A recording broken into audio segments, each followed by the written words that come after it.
Welcome to Leading with Artivism. Leading with Artivism is a live monthly interview series created and curated by Poet Gold in collaboration with Arts Mid-Hudson, featuring a diverse mix of artivists, artist activists who have taken up the charge through their art to highlight social issues. We invite you to ask questions and get an inside look at the hearts and minds of these courageous creatives.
What does it have to do with the price of fish? You know, like, What's his relevant? give me, the terms, the value at which we can meet, in terms of what it is you're talking about. What could we meet? Right, You know, right. I think there's some kind of debate going on tonight. Like, I think this is more of the conversation that I'm interested in, because it's where we meet. Right, right. And so, a lot of the projects that I've been working on have exceeded the capacity for the medium that I've chosen. Like you mentioned, the prints, right? And so I've been very, very fortunate to have work, purchased first by the Dorsky and then by the Vassar, the Loeb Art Gallery, that is so meaningful for any artist to know that your work is part of a scholarship, Right. you know. But again, what does it have to do with the price of fish? You know, where is your connection. work manifesting? Yes, exactly. And I have no problem with people walking into the Louvre and having their minds opened up to an aspect of history that maybe they had not been aware of. Mhm.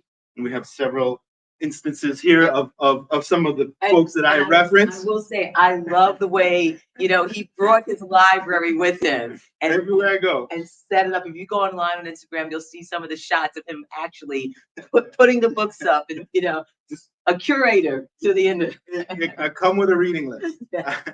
But the point is that, you know, I find that, you know, I may sometimes have a $25,000 idea Mhm. and I've got a $2,500 budget. Right, right. You know, so the way I see it is, I've been looking for ways in which, you know, the medium, what I'm doing can match the size of the idea. And the way I think about it is, as an artist, I provide a service. Mhm. Absolutely. That is my guiding principle, Right. you know. And so, what service is it that I provide? That's what I'm looking for. Right. And Erica, that's why you're here. Leading Yeah, artists. thank you. Yes, yes. Because I do look at what you do as an artist. You step into that. You could be simply a lecturer. Well, And I'm not, and anybody wants to listen. you know, but you know, you can be, you know, a lecturer, you know, be behind the podium. You, like I said, you have the knowledge to be able to do that. But you're also a creative. Well, thank you. I mean, I'll take that. Yeah, you are. Yeah. You are. And, Yeah. and that draws people in. Yeah. You know, to experience your work Yeah. Differently Yeah. than me just passing information on to you. Of course. I mean, you know, my job is to make eyeballs move. You know, that's and at a basic level, you know, what an artist does. My wife would say I lecture probably a little too much. So the point is, like, these are all, you know, fantastic lectures, let's say, in written form. But the question is, yeah, how can I make it matter? You know, we were talking about Juneteenth. Happy Juneteenth. I'm saying happy Juneteenth every day, the month of June. Now. Absolutely, absolutely, right. At New Paltz Rural Cemetery, fellow poet Kate Himes, Ulster County Poet Laureate, Yes. also thanks to Arts Mid-Hudson. You know, has been for I think it's the third or fourth year now. You know, making it matter, making the meaning material. You know, and so we read the names of those folks who were once called colored. Yes. In the rear rural back section of the cemetery, you know, but in a strange irony, that becomes a place of gathering now. Right. We can recognize those first free people in the county, you know, who voted, who built houses, who, you know, sold property to each other, built communities. You know, this is beyond the scope, I'm saying, of maybe what we call art, and maybe something bigger called culture. Right. And I like culture. Right. And there's a spirituality, you know, to it all. From my perspective. But I want to ask you this, and this may be a loaded question, okay? Sure. But I should go for it, you know. But how did Jean-Marc, right, get to where you are now? What was that thing that said, this is how I want to do my work? You know, I look at you as a storyteller, you know, through your medium, who takes meaningful and sensitive information and shares it in a creative way beyond the lectures I mentioned before. Did you have a storyteller in your family? Was it something about identity, Superville, Sovak, that, you know, that sort of brought you here beyond where you thought you would be with your work? Well, that's a great question. I mean, my mom's a great storyteller. She's always been a source for me. You know, I grew up, my mom was single parenting, you know, like a lot of single parents. She left me in the care of some other relatives, my grandmother notably. I grew up with my aunt, my cousin, you know, all these folks who couldn't call themselves my parents, you know. but who I nevertheless grew up in the care of, made me, I think, the kind of person, some people maybe call it people pleasing, but at its worst. But at its best, I'm sort of always interested in trying to, like what I was saying, have the work meet where people are at. And so there's a quote, I won't mention who it is, but I think anyone who tells you art is ... is probably not telling the truth, right? Like, if they're really sure about it. But this is one of the rare exceptions. And it goes, art is the anticipation of an unspoken desire, which it fulfills without warning. And I love that idea of art is the anticipation of an unspoken desire, which it fulfills without warning.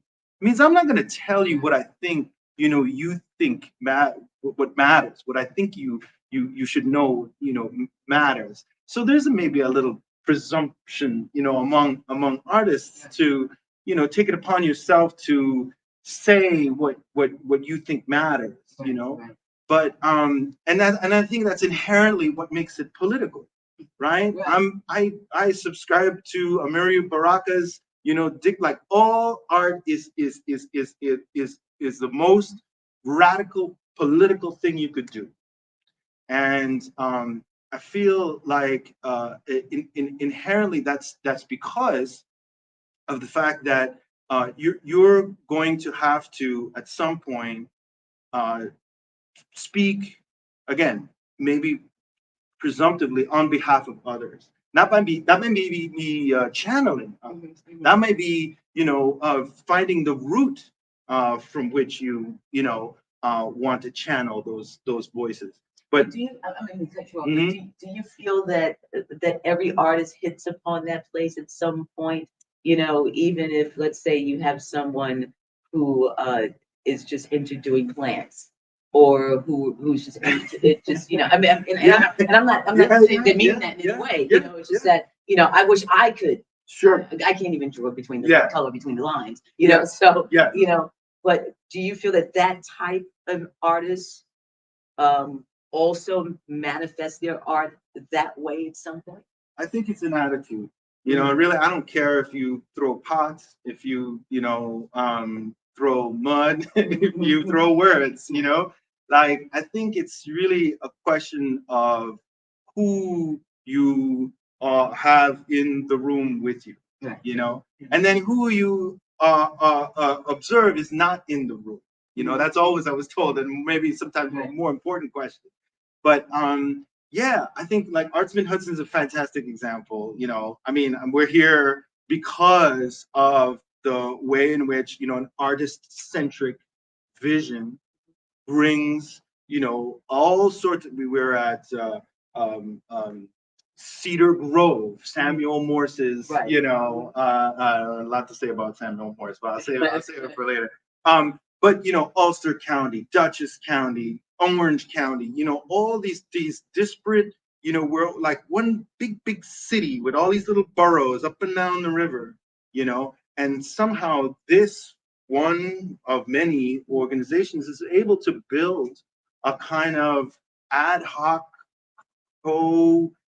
operative a network of people. A community. I mean, yeah, I mean, it's all often overused a little bit, but like I know you and I appreciate you because of the professionalism that you already exhibit as part of, and also as part of Arts Mid-Hudson, but also individually.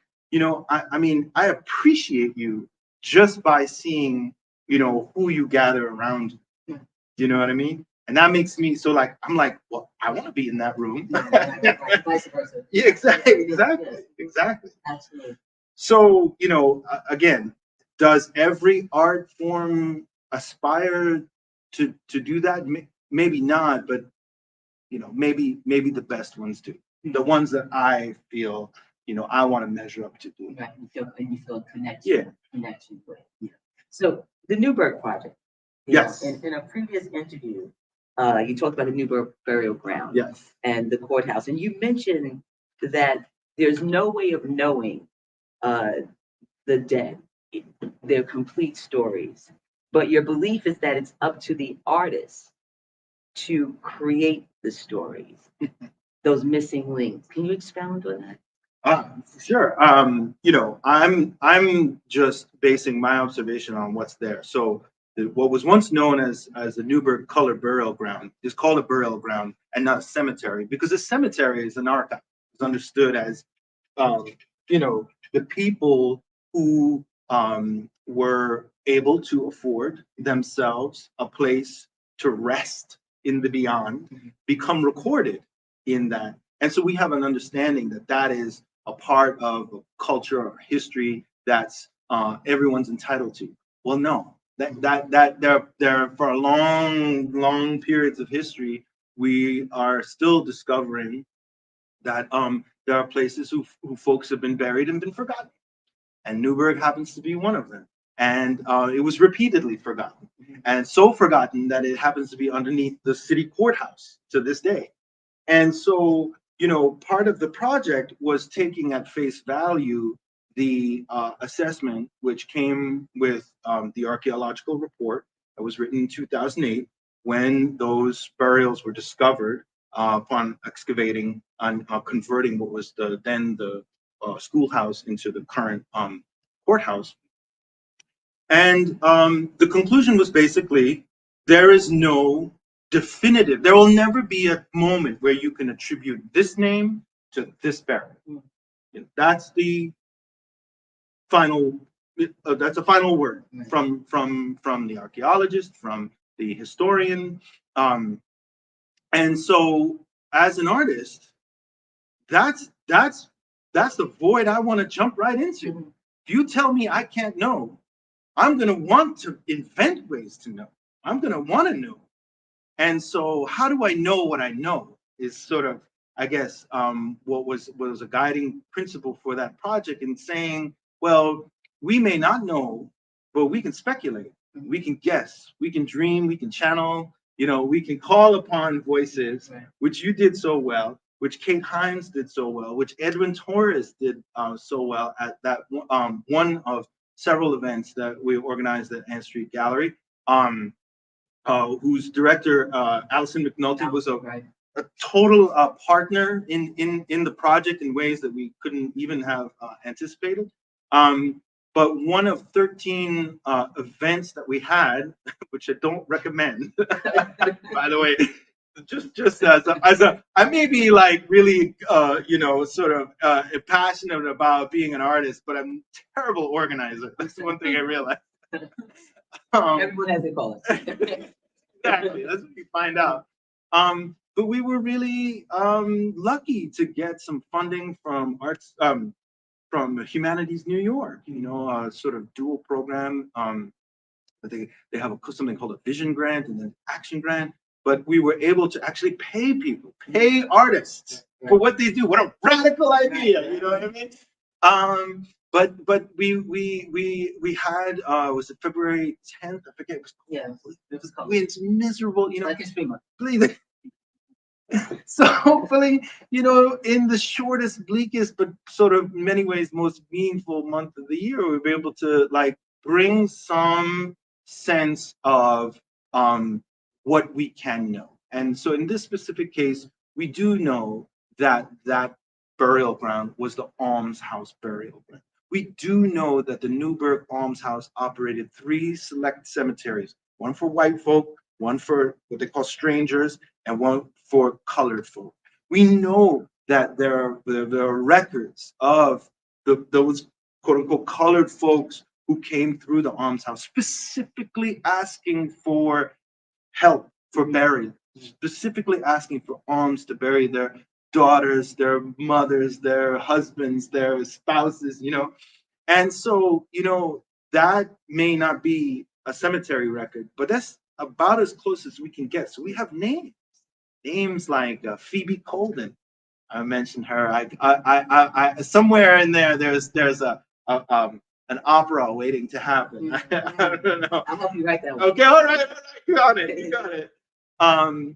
Phoebe Colden, who by the time she came through the Berg Almshouse, because they had to be examined, you had to be evaluated for your level of deservedness of this care, this help, this alms. When she arrived in 1856, she claimed, this is I'm quoting, she was 104 years old. Or even if she wasn't 104, Right. What did this woman see in 1856? She saw the Revolutionary War. She saw, emancipation, quote unquote, gradual emancipation Right. in New York State. She saw a chunk of history that, were she to sit down here and talk to us, well, we would be streaming all night long. And coming to the almshouse also puts you in servitude.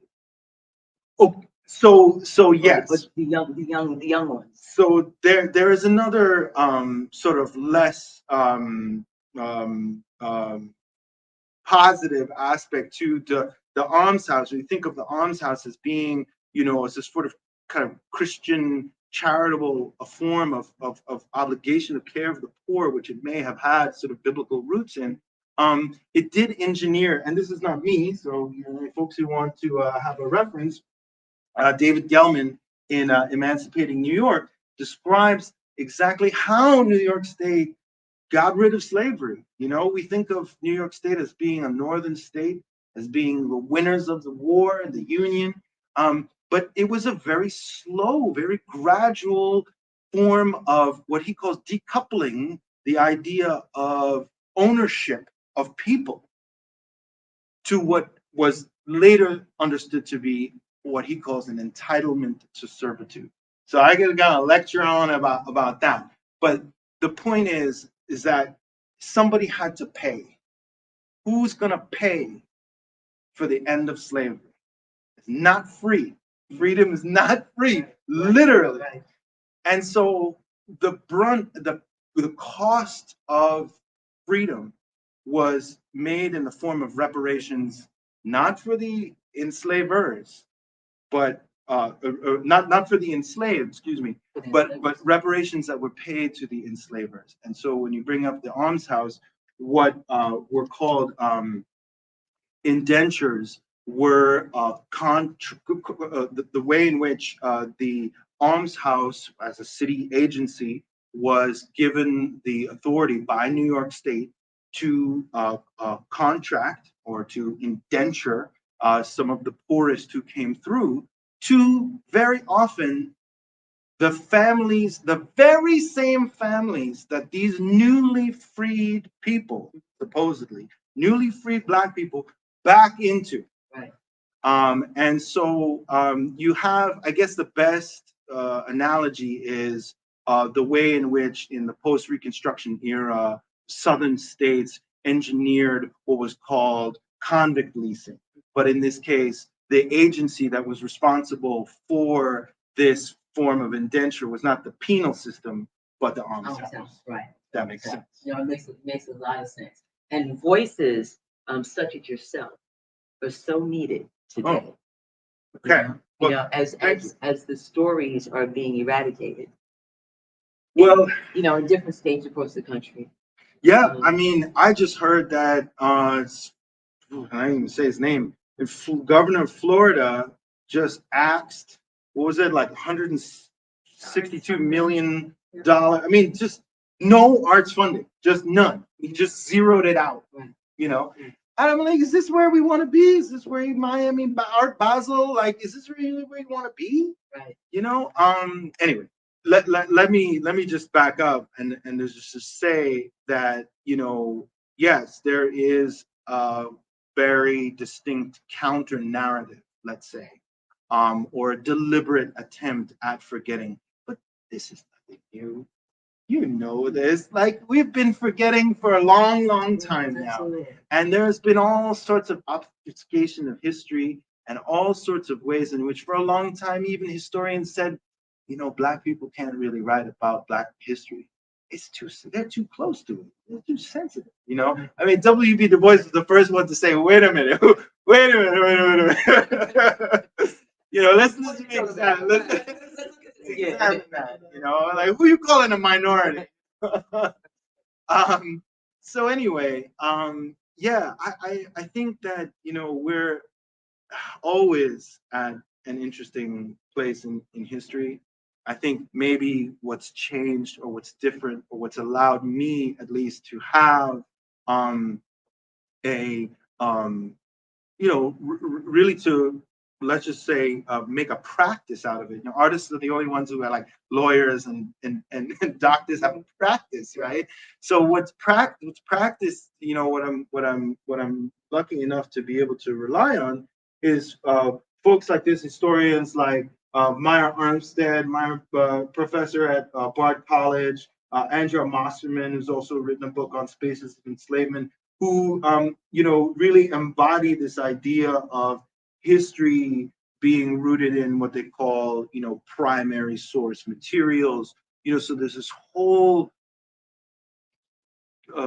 dearth of information in almshouse records, in you know, cemetery records, in, you know, places we don't necessarily look, court cases. I'm working on another project has to do with a black man free black man who sued the Shakers back in 1801. I was going to ask you, what do you have coming up now? Because I know that might be a part of this project coming up. Yes. Okay. So, I mean, there's a lot to say here, but this is literally off my bedside table. This is a book written by a professor at the University of Albany, Professor Kira Gaunt, who has very boldly and I think correctly pointed out that, you know, much of what we call black music is rooted in the type of improvisation and the type of gamesmanship that young black girls, as someone who I can't claim to have been there, but you certainly watched my cousins, you know, Double Dutch and Miss Mary Mac, right? So it's gendered, you know. So there's a way, as a boy, we weren't running around, you know, doing you know, maybe some of us were, you know, when nobody was looking. But Kira's been good enough to help this project in voicing the several characters, but one in particular, and I brought a photo of her, is Phoebe Lane. This is Phoebe Lane, who at the time the picture was taken was in her late 80s, but lived to the ripe old age of 96 as a black Shaker, and a good one too, apparently, according to their records. And for those who don't know about the Shaker doctrine, you know, it was really, they didn't call themselves Shakers, they called themselves believers. And they were believers in the second coming of Christ in the female form. They believed in the duality, in the divinity. And that Mother Ann Lee, who was, you know, their Jesus, was buried right here in Watervliet, Albany, New York. And it doesn't seem a far sort of stretch to think that, you know, as practitioners of egalitarianism between not just only genders, but race, it made them abolitionists by default. So it's like, well, where are my black Shakers? You know, where are the black Quakers? You know, right. You know, who were supposedly all, you know, up and down on the Underground Railroad. And throughout the Hudson Valley. And throughout and down the Hudson Valley. It's like super highway of the Underground Railroad. The a course that I'm certified alternative violence project is Quaker based. Okay. Yeah. So the idea of what a black Quaker, you know, so what distinguishes Quakers from Shakers is celibacy. So Quakers, Shakers did not basically, if you entered into the covenant, so to speak, as a married couple, that marriage was dissolved. You were not, the brethren went with the brethren, the sestrin went, and that's so it's the Shakers. So it's almost like monks and nuns, you know, just living kind of side by side. And So this idea is I started looking. I went to the Shaker Heritage site. It's Shaker's Heritage Society in Albany, and the director there, Johanna Batman, said, "Oh, do you know the story of Phoebe Lane?" And the story of her father, Prime Lane, who in 1802, a free black man who had fought in the Revolutionary War, joins the Shakers with his family. And his two daughters. By 1810, for whatever reason, Prime Lane says, I'm out. I can't do this. I can't do this anymore. Right, because he has to be with, just his male counterparts, and his family has to be this, particularly the women have to be separate, and everyone is celibate.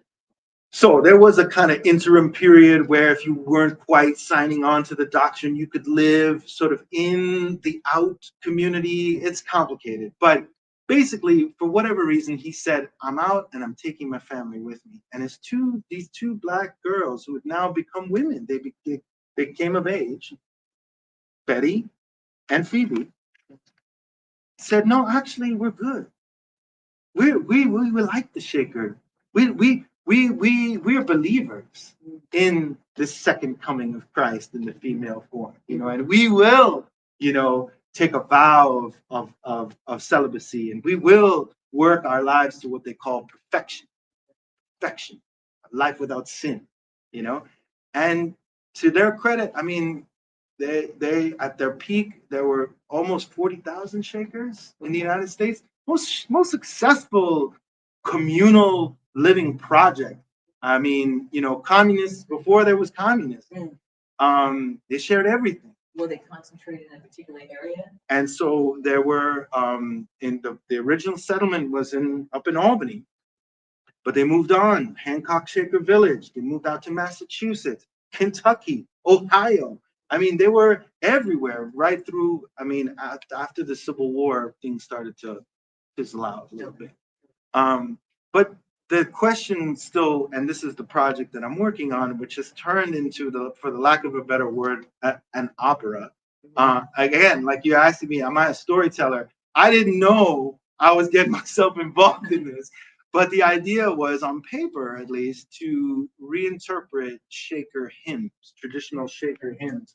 I have a whole, I mean, they were prolific. I was going to say, can you hymn me one? Oh, I mean, the famous one is, it's a gift to be simple, it's a gift to be free. That's a Shaker. Aaron Copland took that, went on. But the one we're borrowing is, it's called Mother Ann's Song. It goes, bow low, to that God we will pray. I mean, it's all about humility. And but I mean, there's just, I couldn't even, I had to pick 6 out of all of this.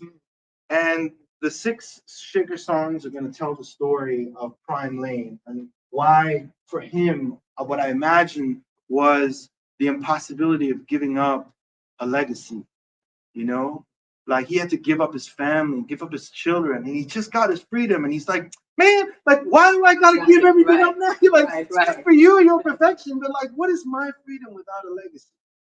And what did it mean for these women, for these black women to say, actually, no, we're going to live in a state where we have autonomy over our bodies, over our lives, over our reproduction or lack thereof.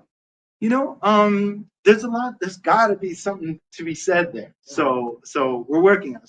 So Kira's involved, another empowering artist awardee, Gwen Laster, amazing violinist, her husband, Damon Banks, also recent Arts Mid-Hudson recipient of individual artist commission.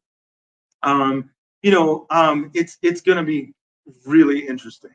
And it's taking place at the Shaker Heritage Site in Albany on September 29th in the original Shaker meeting hall, 1831 or 38. I can't remember. So this will be happening this year. This is this year. Okay. So, I mean, there are a lot of projects, and some of which I didn't even talk about, some of which are Poughkeepsie based. Okay. I have another, that's what I thanks to Arts Mid-Hudson, I got this fancy recording equipment to do a podcast.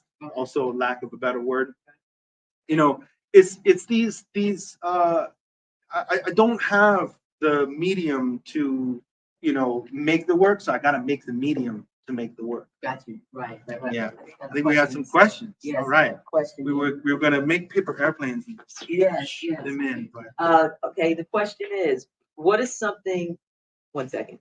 What is something project you have worked on that changed your view or art? So, what is something that you've worked on that changed your view or art? Well, that's a good point. Like so with Thank you. For the question. yes, thank you.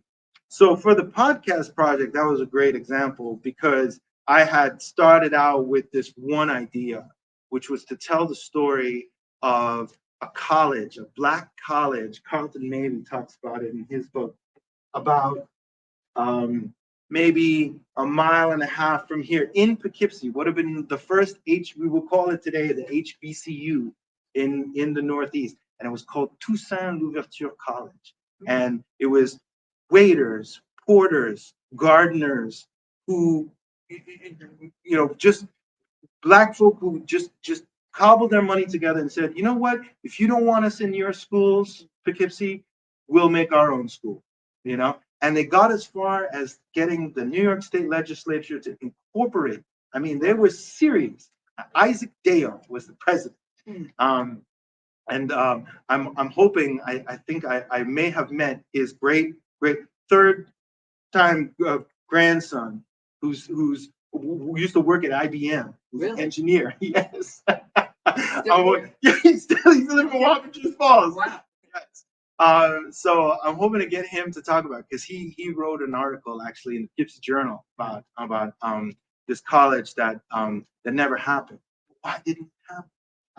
There was a Black Equestrian School, 189 Church Street. Yes. On Church Street. Yes. He does mention there were old people just trying to find any means for secondary education. Right. But where I guess it eludes my grasp sometimes, or this happened also with the Newburgh project, is I guess the lesson is, if you're gonna make political art, don't be surprised if things get political. So in wanting to tell the story, I also I felt obligated to look at the current situation in Poughkeepsie, in that there are so many options available, let's say, to parents, and they all happen to fall along the race line. Mm-hmm. We don't talk about segregation in the way that we think we've evolved from in southern, Right. Alabama, Mississippi. Well, it's segregated. New York City is the most segregated educational by district, among the most. This is why I'm not a historian. Among the most in the whole country. Right. What is that? How is that? And how is it upon further investigation, I did sort of come upon this one case. It was a case study written by a professor at SUNY New Paltz. Her name is Sue Brooks, and her study was on the Poughkeepsie Spack-and-Kill School District.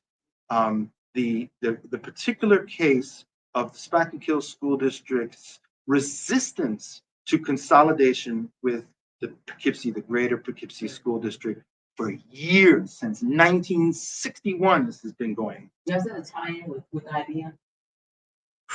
Okay, so this is what I mean by, you sort of open up this can of worms, and you're like, whoa, Right. like how political do I want to get? Right. Yes. And so to answer this long way of answering this question is, sometimes as an artist, you can afford yourself, I guess, a certain degree of naivete. It's our privilege to do so.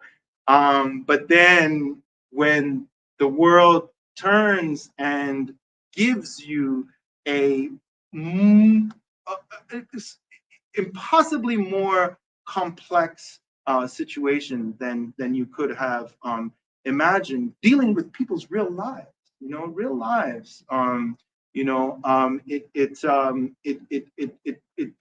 It's incumbent upon me to make it very clear what hoe I'm rowing. Then this is what I discovered with the Newberg project. A lot of people told me, don't go there. Just you don't need to be doing this project. Really? Yes, the first time actually. And so I decided, okay, well, what is absolutely necessary for me to do in this case, and what is the straightest row I can hold? So I just said, in the Newberg case, I'm going to limit myself to the years 1832 to 1867. Those were the years in which the burial ground was thought to have been in use, and everything that happened after, just let somebody else pick that up. That's not going to be my project. And so with the podcast project called One City, Two Schools, it's the same thing. I'm just going to I need to find that straight road to hold. We're living in such an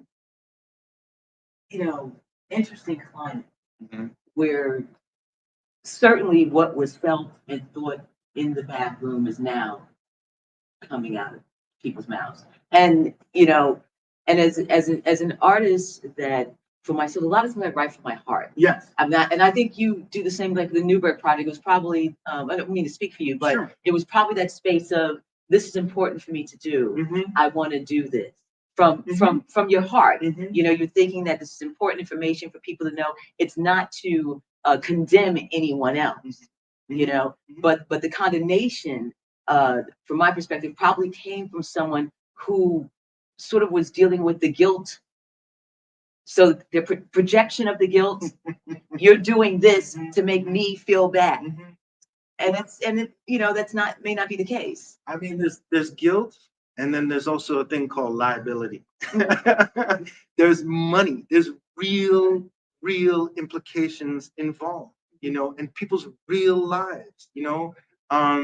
It's not an abstraction. It's not just an art idea. Right. I mean, I want to, intellectually be honest and recognize, the things that matter, and make sure that my facts are straight. But it's not just I'm not writing just a study. These are people's actual lives that experiences and people who have family histories. The Rollinsons. I mean, one of just a name out of any in particular. So we as artists, I think, have a way of finding the way. I have somebody I hope I can still call a friend, because it's a very difficult time that we're in many respects we're living in. But an artist named Vivian Sansour, who runs and has created what she calls the Palestinian Seed Library. And it's all the culture told through the DNA of mustard seed. You know what I'm saying? Yes. And so that her work, I was just amazed at her degree of conviction and commitment to what's inevitably going to be not just a lifelong project for her, but it's a story about life. More life. Jean-Marc, I can speak to you all night long. I know. Let's do it. Break out the wine. I really good. Before we wrap up, do you have a question for him at all? Okay. Melissa? Oh yeah. What would you like young artists to know if you could instill some wisdom on the upcoming Artivists? Make the art that you want to see in the world. It sounds really cheesy, but you know what? Nobody else is going to do it. You know, there is an art, whatever it ends up being, that nobody else can do. Only you. And you know, sometimes takes a while. You know, it's not a, you know, I'm very skeptical of what we call you know, talent. You know, I think it is 99% perspiration. You know, it's a work. You gotta put in the work. Absolutely. But there has to be a spark. There has to be a there's a quote by a French writer named Rabelais, who said, you know, your as a student, you know, your mind should not be a vase to fill, but it should be a spark to, you know, should be a flame to spark fire. Yes, light a flame. Remember that. Light the flame. Stay. Light the flame. Well, this has been wonderful. All right. Thank you for joining us for Thank Meeting with you. Artivism. I truly appreciate this time with Look you. at the sparks I know, flying. I know. I truly appreciate this time with you. I really do. I want to thank our audience, thank Art Mid-Hudson, and we will see you again in the fall, live, I hope, right here, Leading with Artivism. Thank you. I'm your host, Poet Gold. Take care. See you out.